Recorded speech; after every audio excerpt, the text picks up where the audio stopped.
This is day 2 of jury selection for the trial of the suspect in the 2018 synagogue shooting. From water and food to a private, quiet place to think, those impacted by the trial are going to be relying heavily on the helpers. Meghan Schiller joins us live from outside the courthouse to explain how there's no detail too small when it comes to healing. Meghan.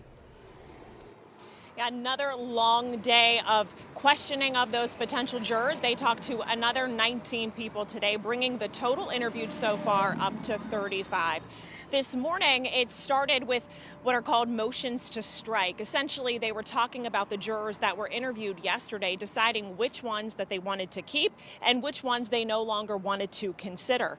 Judge Robert Colville, he did a lot of the talking at least at the beginning, as soon as every potential juror walked in, talking with them and trying to get them comfortable being in the federal courthouse, sitting in front of a bunch of attorneys. And as all of this happened, the accused sat there taking copious notes, appearing like he was really hanging on to every word that these people were saying, these people who could eventually determine his fate. By now, though, most everyone is realizing, wow, this thing is finally happening. And for the families impacted and for those that lost loved ones, they're not going to have to worry about any small details in the courthouse because the community's got them covered.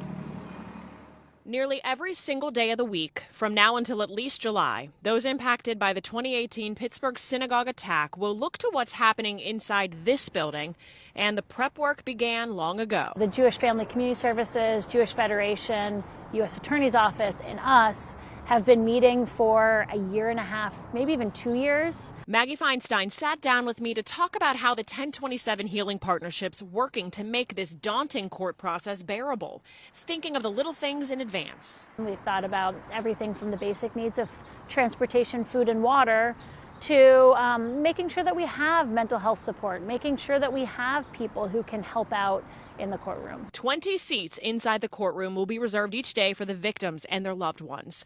The partnership helped set up a separate private viewing area too, tucked away from the courtroom and the trial's public viewing room, just one way to make the cavernous marble space feel more private. The federal courthouse doesn't have a lot of really large rooms, is what we've learned through this process. And the federal courthouse is also, like you said, it's a place where you walk in and you really have to leave your stuff outside. You don't get to have your phone. It's no liquids. Like, there's a lot of things about being in that big formal space. The halls of justice don't necessarily feel welcoming for everybody. And she wants everyone who kindly offered to show support at the courthouse to refrain from coming downtown and instead direct that caring to the 3 Jewish congregations impacted and our first responders, also forced to relive that day during testimony. The burden on our first responder community is going to be very large during this trial process. And so a lot of people are 1 degree of separation from a firefighter, a police officer, a dispatch worker,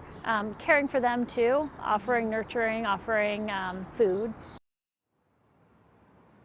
And the 1027 Healing Partnership wants everyone to know it is natural to feel emotions bubble up as this trial gets underway. And you shouldn't feel any shame about it. And you shouldn't be afraid to talk about it, especially if you think, well, I wasn't really impacted or I'm not even a member of the Jewish community. She wants people to know that the resources at the partnership are available to everyone because we are all people after all.